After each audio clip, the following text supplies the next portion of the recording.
mirë se vini sërish në Çamiko.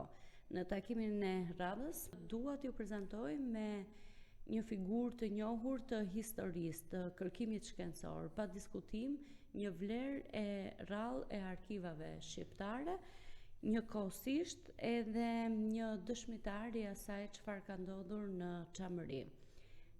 Për këtë dua të prezantoj sot edhe të ftoj në këtë bisedë me mua, Luela Meftarin, historianin, po njëkohësisht edhe mund të themi eruditin Hajredin Jusufi.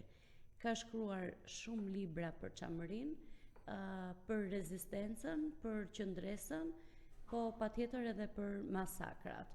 I fundit libër që mban autorsinë e tij ka të bëjë edhe me integrimin europian, po edhe me çështjen çame, dhe në këtë këndvështrim do duhet të prezantojmë një histori sa personale, po aq edhe akademike, po aq edhe profesionale të Hajredin Jusufit. Ju falenderoj shumë profesor, më lejoni t'ju thras profesor në këtë bisedë, që pranuat jenit pjesë e Çamikos, të tregonit historinë tuaj, tham personale dhe profesionale. Faleminderit shumë për ftesën. Dhe një kënaqësi shumë të madhe që në këtë emision do them edhe unë disa mendime rreth problemit të Çamërisë në luftën e dytë botërore. Çamëria ka faqe të lavdishme dhe faqe të errëta dhe ngjarje të errëta. Historia e Çamërisë është shumë e trazuar. Veçanërisht në luftën e dytë botërore, Çamëria përjetoi ngjarje të lahtarshme. Po, ajo që na shqetësonte këto ditë të marsit, në fakt ka qenë masakra e Filatit, e ndodhur në vitin 1945. Flasim shumë dhe janë shkruar shumë për masakrën e Paramtis, po shumë pak për masakrën e Filatit. Ju keni shkruar kaq shumë vepra. Po pse ndodhi? Pse arritëm në masakrën e Filatit? Çfarë ndodhi dhe cilat ishin pasojat e kësaj masakre që do duhet mos ngel më në heshtje? Historia e Çamërisë nuk është trajtuar në ato përmasa, me atë hapësirë, me atë vizion që duhet të jetë trajtuar. Kjo për faktin se nuk janë bërë studime serioze. Jo sepse çamërve ju kanë munguar potenciali intelektual. Çamëria sot për sot ka potenciale të mëdha intelektuale edhe ekonomike. Dhe është fatkeqësi shumë e madhe që çështja çame të kalojë në heshtje ngjarje të rëndësishme historike. Me që përmendët masakrën e Marsit, unë dua të shtoj edhe një diçka tjetër. Viti 1924, 2024, i thonë 80 vjetë histori. Historia këtë vit që sapo mbyllëm, kishte 80 vjetorin. 80 vjetorin më të zi të historisë në historinë e saj. U kaluan heshtje, sikur s'kishte ndodhur gjë fare. U kalua jo në problemet kryesore në trajtimin e ngjarjeve të kryesore, që të jepesh edhe kësaj brezit të ri, çfarë ka përjetuar prindrit dhe gjyshërit e tyre në Çamëri nga masakrat greke. Ju thoni u kaluan në heshtje nga struktura institucionale? Duke kishte zirë çdo qytet i Shqipërisë ku janë çamër, të bëheshin konferenca, të bëheshin përkujtimore, të bëheshin, të trajtoheshin ngjarjet historike në mënyrë që të sensibilizohesh brezi i ri për paraardhësit e tyre. Kur gjërat harrohen dhe kalojnë në heshtje, ato përsëriten. Neve duhet të rrisim një brez të ri që të dinë se kush janë paraardhësit e tyre dhe nga vinë qamrit. Që të kthehemi tash tek tema. Qamëria ka përjetuar ngjarje të lahtarshme nga viti 1920 deri në 44. Megjithatë, plani ka qenë gati 100 vjeçar. Historia është e gjatë e Qamërisë. Fillimet e masakrës kundër shqiptarëve të Qamërisë kulmojnë në qershor të vitit 1924. 26 dhe 27 qershor. Ajo është e quajtur masakra e Paramithis, që u pasua nga masakra e Pargës, nga masakra e Gumenicës dhe arriti deri në Filat në vitin 1924. Në 22 shtator 1924 edhe qami i fundit u largua nga Qamëria. Tere pasuria, shtëpit, territori i Qamërisë u zaptua nga grekërit. Gjithçka u bën, kaluan në pronët e atyre dhe qamërit morën rrugën e mërgimit të detyruar nga presionet e qeverisë greke. Ajo që nuk arriti qeveria greke dhe bandat nacionaliste të Napoleon Zervës të realizonin plotësisht në masakrën e Paramithis, u kurorëzua në masakrën e Filatit në 6 mars 1925. Ç'ishte kjo masakër? Kjo masakër u parapregatit. Në dhjetor të vitit 1924, raporti i forcave të majta me të djathta në Greqi tregonin se kishte një superioritet shumë të madh e majta greke, që EAM-i arrinte 1.200.000 veta, plus edhe 500 të tjerë, rreth 5.000 të tjerë që ishin simpatizantë. Forcat luftarake të Ellasit, forcat ushtarake, në këtë kohë ishin rreth 50.000 veta. Në raport me forcat e djathta, kundërshtarët e të majtës, ishin në një raport shumë të vogël, rreth 20.000 veta. Mirë po, do me thënë, diplomacia angleze, që ishte një kundërshtari kryesori të majtës greke dhe një mbështetës kryesori të djathtës greke, në shkurt të vitit 1925 organizoi një konferencë që u quajt konferenca e Varkisës. Atje u manipuluan gjërat, u servirën gjërat që drejtimin kundër pushtuesve ta merrte Zerva, ta merrte e djathta. Forcat e djathta që ishin shtrehuar në Korfuz, bën një organizim dhe organizuan 3 bateri, 3 forcat armatosura, që këto forcat armatosura do të zbarkonin në brigjet joniane të Qamërisë dhe do shpërndaheshin në zonat e Qamërisë të pushtonin vendin. Forcat e majta ishin çarmatosur. Pra e djathta greke, Edesi, ishte si thuaj me dyert hapura pa asnjë kundërshtim. Në zonën e Gumenicës u caktuan Pantazeit dhe Elia Kaçi me bandën e vet. Në zonën e Volës u caktua një nga banditët kryesor të zonës Qamërisë, që ishte Vasil Ballumi. Këto zona, sapo zbritën këto me anijet angleze, në Volë, në Gumenicë, këto me njëherë u shpërndanë për fshatra. Këto nuk kishin, si thuaj, ku të hakmerreshin, Po hakmarrjen e parë e bën tek të majtët.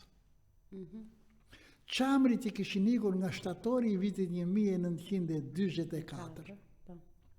kur mësuan se e majta greke kishte prioritet në çamëri, këta u joshën nga fitoret e të majtës greke dhe tentuan në masë që të shkojnë në çamëri. Pra të riktheshin në shtëpitë e Të tyre. ktheheshin në shtëpitë e tyre.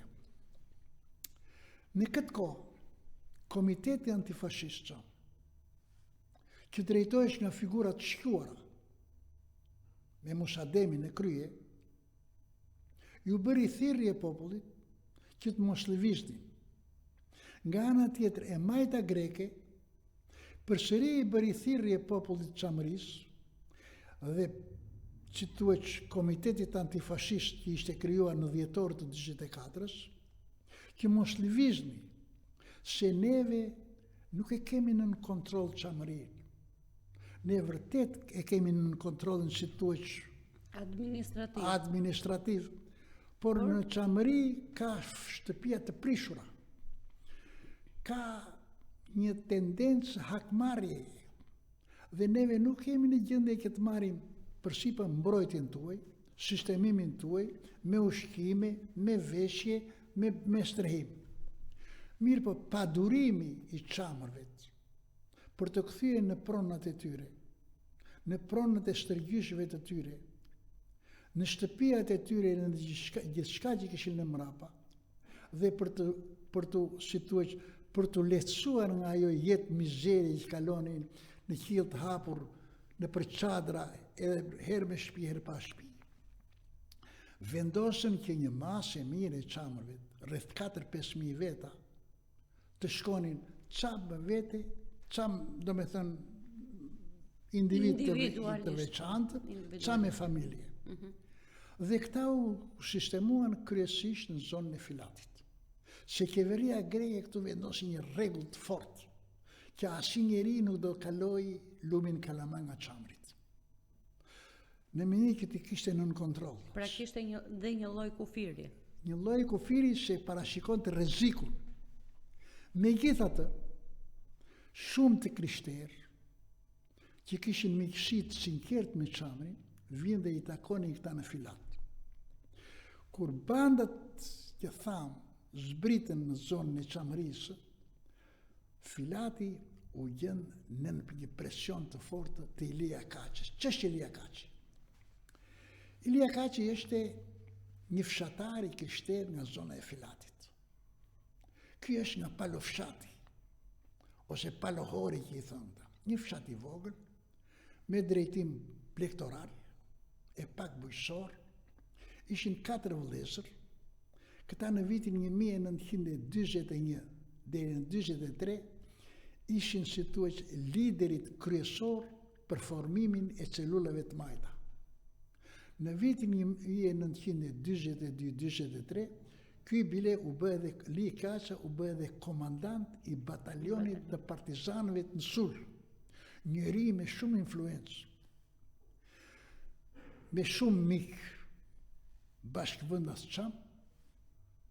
Në 43-shin, ky i kaloi nga ana e Zervës, sepse Zerga këta i bleu nga para. Dhe u bë, si thuhet, një veteran fanatik, I djathtë dhe një armik i betuar i çamit. Li Kaça u bë, si thuhet, ai kasapi në këtë kohë. Nuk duhet të flas për masakrat çfarë u bë, sepse nuk duhet të lodh dëgjuesin. Por do t'jap një 2 shembulla. Një historiane greke ka bërë një studim, Gjorgja Keqe ka ky emrin, ka bërë një studim për marrëdhëniet e shqiptarëve me grekët. Dhe ajo jep një shembull tronditës. Reprezalet ishin kaq të lahtarshme, kaq të frikshme, kaq të pazakonta, sa një Nuse Çami, me fëmijë në dorë, për të shpëtuar atyre që e ndiqnin, hipin në një minare xhamie. Dhe këta ju ngjitën mrapa, dhe e kapën këtë, ja morën fëmijët edhe hodhën nga minarja, dhe e përdhënuan atë vajzën. Jo 1, 2, pa një 10, 15, dhe ajo thot, ju drejtohet atyre, mi jepni një thik të vras veten.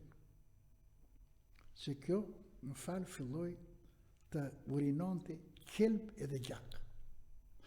Kjo, kur e thot një studiuese greke këtë, duhet merret më së e besueshme, sepse grekët në natyrën e tyre kanë një tendencë. Për të minimizuar gjërat. Ata nuk flasin për masakra. Ata nuk flasin për dhunë. Ata të gjitha gjërat e justifikojnë duke fajsuar Çamrit. Është një historian grek nga Paramithia. Vasil Krapsiti. Ky ka qenë mësues.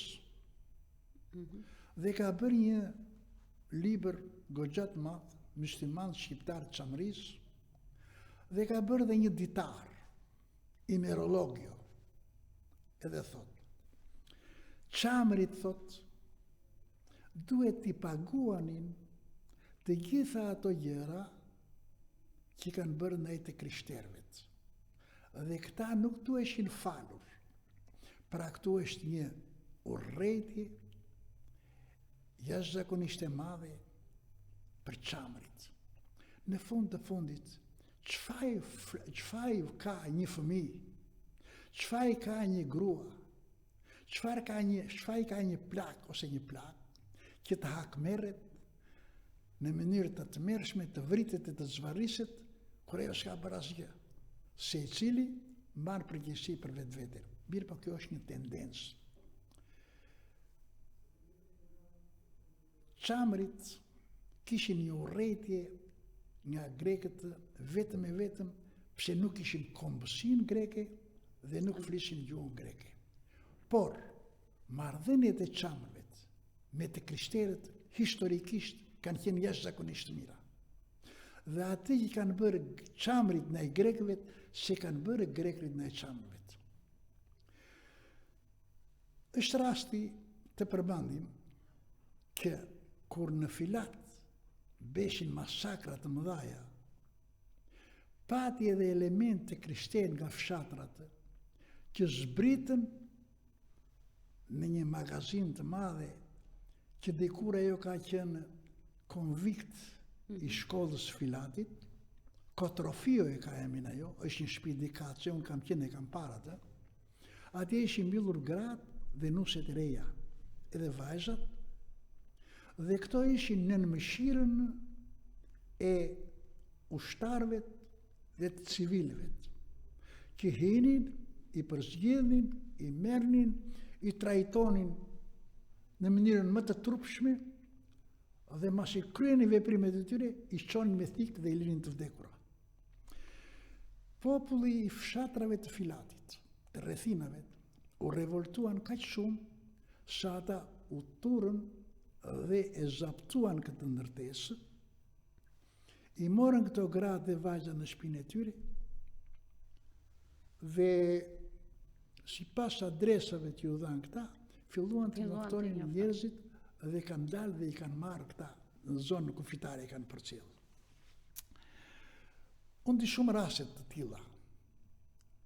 Di raste për shembull që vllai ka shkuar ka marrë motrën dhe kur ka ardhur motra ka qenë ja 2-3 javë e shtrirë se nuk e merr dot veten nga përdhunimet, nga uria, nga vuajtjet e kësaj.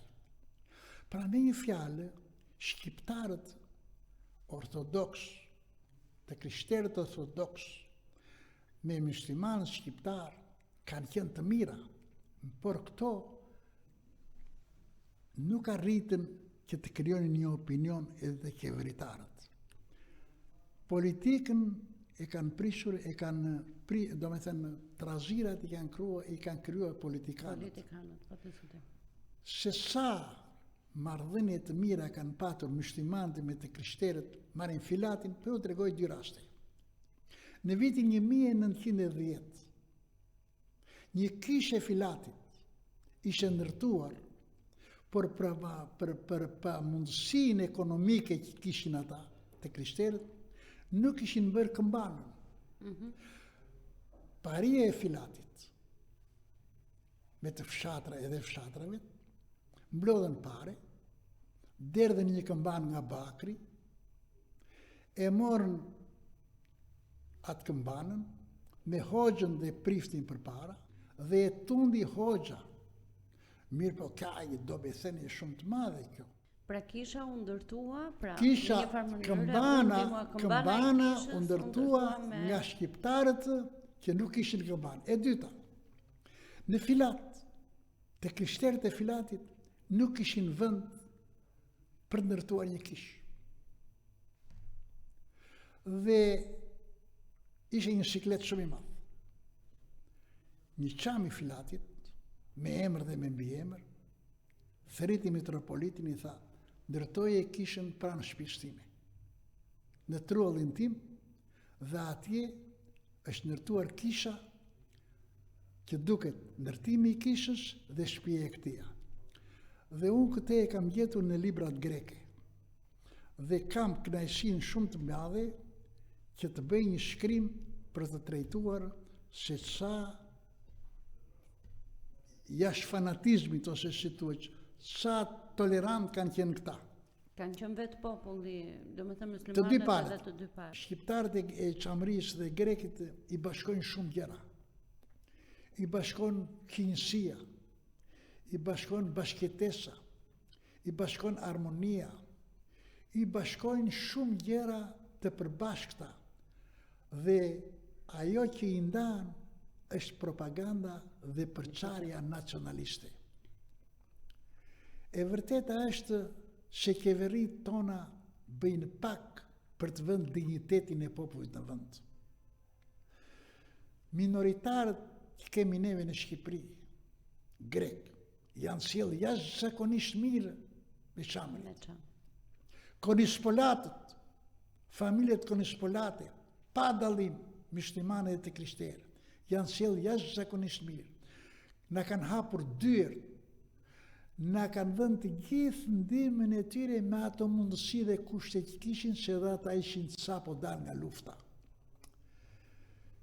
Sigurisht, nuk duhet të harroj. Mirënjohja është virtyti më i rrallë i njeriu. Kur u prish kjo aleancë? Kjo aleancë u prish kur në çamëri u përhap gjua, shkolla dhe klubet patriotike mbas 1908 të revolucionit Gjon Turk. Kjo e prish harmoninë, se qeveria greke mendonte se me anë të shkollës shqipe do të gjente bela në Greqia. Pra këta çamër të filatit, që ndërtuan kishën, që ndërtuan këmbanën, që u vllazëruan në ditë të vështira, bandat greke, në kohën kur pushtuan filatin, 2 ditë më vonë, në 22 shtator u pushtua filati nga bandat greke, në 4 shtator dogjen xhaminë e madhe të filatit. Pra, kjo është ajo qëndrimi. Po, politika dishte, ndërkohë por, që populli ndërtonte. Dhe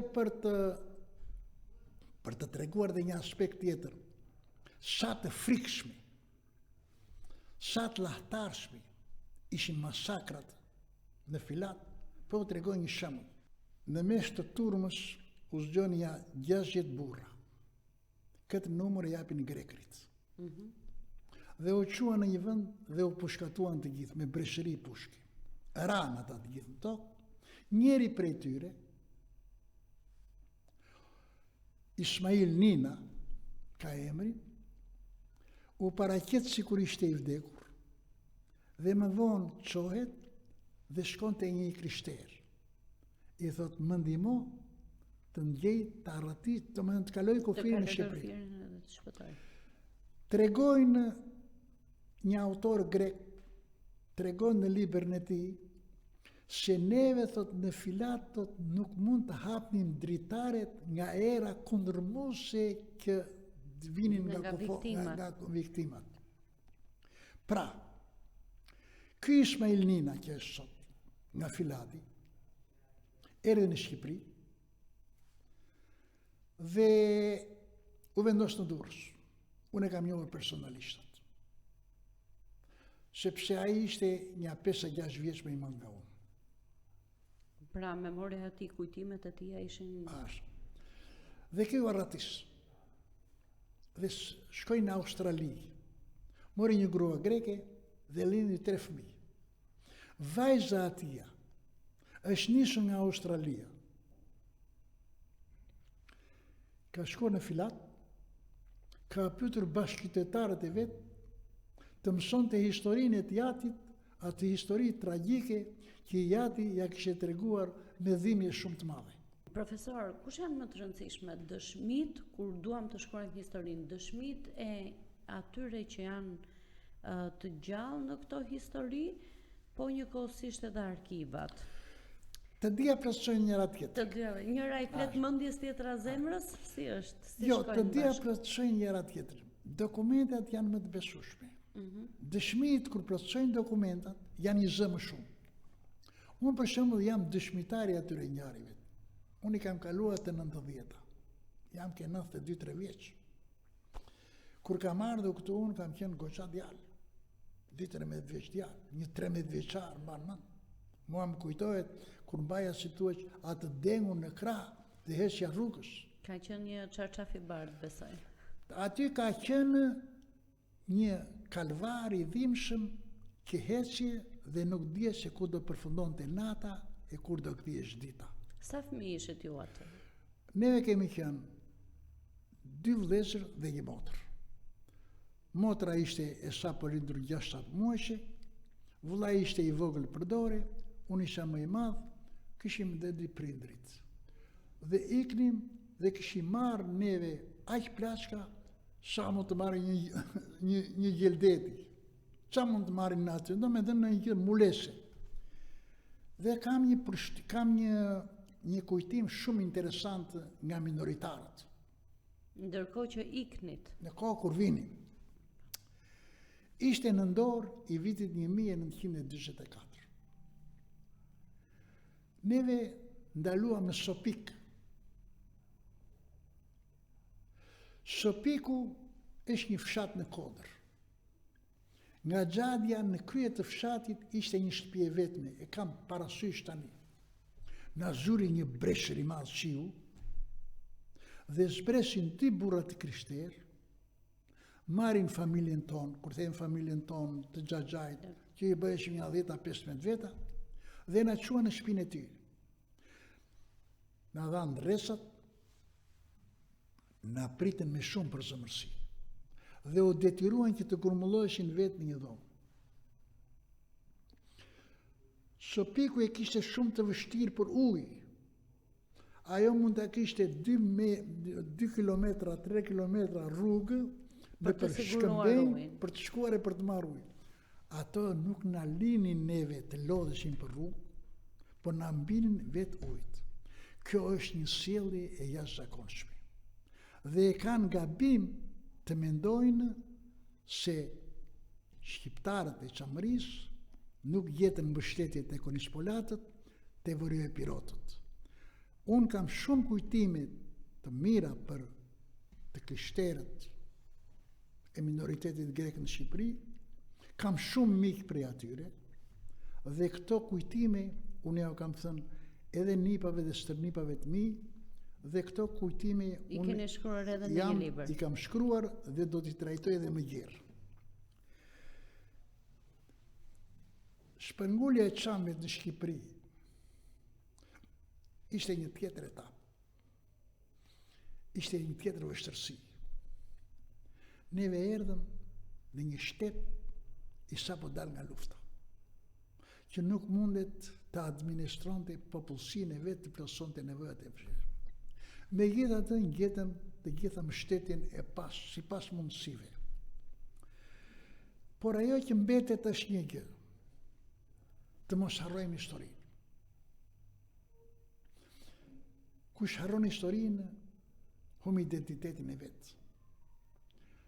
Nuk ka identitet pa histori. Historia të bën krenare. Dhe kur çdo popull ka historinë e vet, dhe me historinë e vet bëhet krenar. Unë jam krenar që njoh historinë e Çamrisë, që jam 70 vjet me historinë e Çamrisë, pse historia e Çamrisë është historia e Shqipërisë. Është historia e lavdishme e vendit tim. Çfarë ju ka shtyr? Ju ka shtyr vetëm historia juaj personale, si e kanë trajtuar prindrit tuaj këtë histori, gjenocidin, po edhe vendet e bukura të Çamërisë tek ju. Pra, pse ju ka ndihmuar fakti që familja tregon diçka? Unë e kam lexuar Ungjillin dhe Kuranin. Në qoftë se për krishtërimin edhe 2 minuta në javë po t'ju flasësh fëmijëve të tu, ata bëhen besimtar të mirë. Bëhen besimtar të mirë. Pa. Kur them besimtar të mirë, do të thotë besimtar fanatik. Ndoshta tregimet e prindërve tanë për vuajtjet e tyre, dhe gjithse unë i kam parë me sytë e mi vuajtjet, për paraardhësit e tyre, kanë lënë mbresa shumë të mëdha tek unë. Tek unë. Dhe kjo më shtiu mua që të merresha me histori që kur isha 23 vjeç shkollë. Djalë. Unë fillimisht mbarova për gjuhë letërsi. Pasioni për historinë vazhdonte. Fillova historinë. Po nuk mjaftonte kjo. Unë doja të shikoja Çamërinë.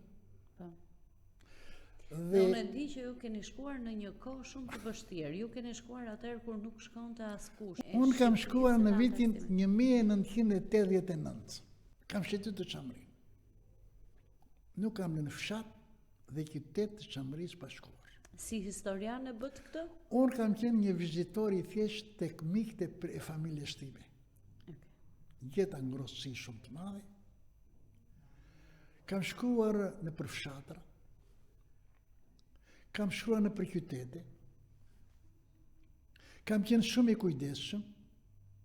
A duhet isha dhe atëherë i kujdesshëm? Kam qenë shumë i kujdesshëm. Dhe po të tregoj një gjë. Unë kur shkova në Çamëri, nuk dolla një javë nga shtëpia e mikut tim. I zoti i shtëpisë më thotë, më pyeti ai komandanti i zonës sot, pse nuk po del ai miku jot? Se atje kishte një rregull, ditën e parë që shkoi, të nesërmen do paraqiteshin në polici, në komisariat, dhe ai të jepte një cop letër që je i legalizuar. Për qëndruar disa ditë. Je i legalizuar nga policia, është ndjeni policia që ke ardhur mik. Dhe unë i them këtia, dëgjoj thash, unë nuk duhet të të vënë të lashe, as ti as veten. Unë male, taraca, në Shqipëri kam sa të duheq. Dhe masa ditës, mas një 6 ditës, isha me gjithë gruan, nuk isha marrë dhe gruan me vete, dolla vetëm. Dhe vajta te një lokal që qëndronin vazhdimisht. Atje shoh komandantin e policisë që më kishte intervistuar. Ula, një djalë i mirë, djalë simpatika, një 35 vjeç, dhe vjen tavolinën time. Tha, çfarë do marrësh? E thash, më takon mua, t'ju them çfarë do marrësh. Jam prindi jot. Po unë jam zoti i shtëpisë, zoti i shtëpisë është nasi, thash. Se dia kur ishte pronari. Tha, ç'për shtypje ke? Kam përshtypje shumë të mirë, thash. Jeni shumë mik pritës, fillokseni, thash. Unë e di greqishtin, e flas greqishtin. Dhe kemi përshtypje shumë të mira. Jam një arsimtar në shkollë fillore, i thash. Janë të gjitha gratë ku jam unë, i thash, një 3-4 gra, unë jam i vetëm mashull dhe do më pyetnin. Ishe në Greqi? A e pe Sulin? Se Sulin nuk është i juaj, i thash. Suli është një vend i përbotshëm, vend i herojve të lavdishëm të Greqisë. Dhe unë do të them atyre, isha në Greqi, po sulin së bashkë. Dhe ky më thot, ti biesh Greqisë xhiro. Qartë të vinë, unë do t'i grish do hedh në kosh. Po për të shkuar në sul, i bie mes për mes çamërisë. Shtëpinë tuaj e pat? Unë e pa shtëpinë time që radhën e parë, gërmalla, kam edhe një fotografi nga shtëpia që kam dalë atje. Por nuk më trishtoi shtëpia. Shtëpia ime pati fatin e gjithë shtëpiave të tjera. Shtëpia jote ishte i gjithë çamëria në atë. Unë e pa çamërinë me dhimbje. E pa çamërinë me dëshpërim. E pa çamërinë se qante Zot, qante vendi për Zot. Pa gërmallat e atyre shtëpive që ishin kthyer shtëpitë, sarajet të çamëve, një pjesë të çamëve, ishin kthyer në gërmalla.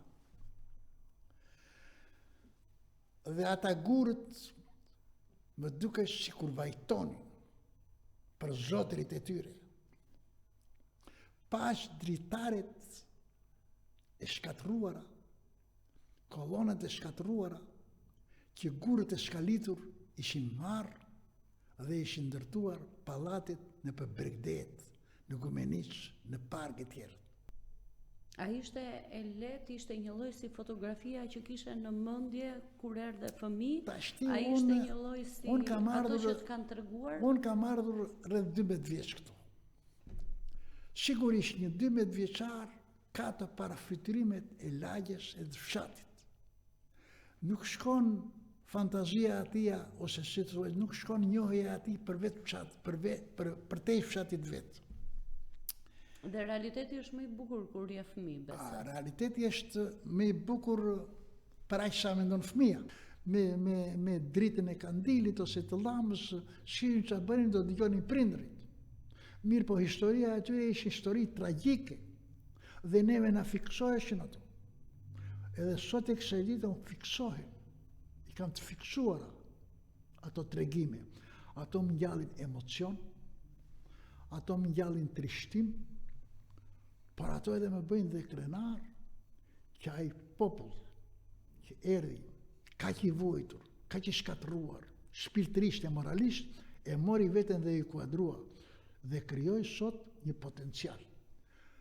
Unë nuk e mendoja kurrë që ai Hayreddin që eri 10-12 vjeç do ishte ky Hayreddin sot me një familje të madhe, me fëmijë e nipër dhe mbesër, të shkolluar, të rregulluar në qytet, me fjalë të tjera. Janë gjëra që të inkurajojnë, por nuk të harrojnë. Çfarë duan të dëgjojnë sot më shumë niprit dhe mbesat tuaja? Ato këngët popullore nga çamëria, apo këto historitë e trishta? Tani ka forma të ndryshme për edukuar. Për historinë e çamërisë ose për çamërinë, për të mbjellë dashurinë për çamërinë, është jeme e lehtë. Për shembull, ishte 80 vjetori. Në qytetet e shqiptare, në Fier janë disa çamër nga një krahinë e caktuar. Në Durrës janë disa çamër nga krahinë e caktuar që janë mbledhur nga njëri tjetri. Po, nga njëri tjetri. Atëherë një studios i mirë të gjejë cilat janë karakteristikat e këtyre fshatrave ose këtyre qyteteve që janë në Durrës. E të flasë. Ju jeni nga një fshat ose nga disa fshatra me tradita, të përmendi figurat e shquara, gjërat pozitive, emrat e shënuar në histori, e tjerë, krijon një krenari. Tan apo jo. S'ka gjë më të mirë për shembull që ti thua që aty nga fshati jot ka qenë filani me emër.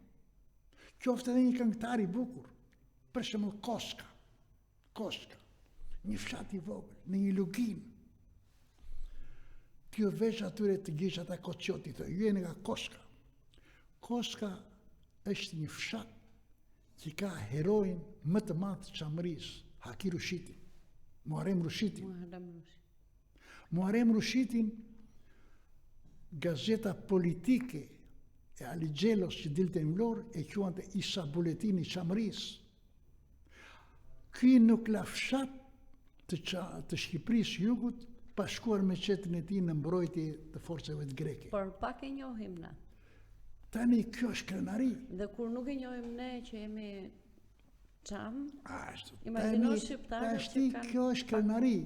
Edhe unë kam bërë një shkrim para një 3-4 ditësh te Gazeta Panorama, që i falenderoj edhe një herë për predispozicionin që treguan dhe që më botuan shumë mirë, dhe ka marrë shumë përgëzime. Pra, krenaria, dashuria, mbillet duke i mbajtur gjithmonë të ndezur. Në qoftë se fiket zjarri, ftofet edhe hyri dhe vatra nuk nxehet më. Prandaj duhet ta mbajmë vatrën dhe edhe hyrin të ndezur gjithmonë, shpirtin patriotik, jo vetëm Çamërisë, por të marrë kombë shqiptar. Të falenderoj shumë, edhe unë dua ta mbyll këtë bisedë kështu, sepse ku ka më bukur se sa me fjalët që na përbashkojnë edhe në misionin ton, në misionin e Çamikos. Një podcast që lindi nga dashuria për vlerat edhe për traditat e Çambe. Të falenderoj jashtëzakonisht shumë profesor për të gjitha dëshmitë që solle, po edhe për mesazhet e bukura. Faleminderit.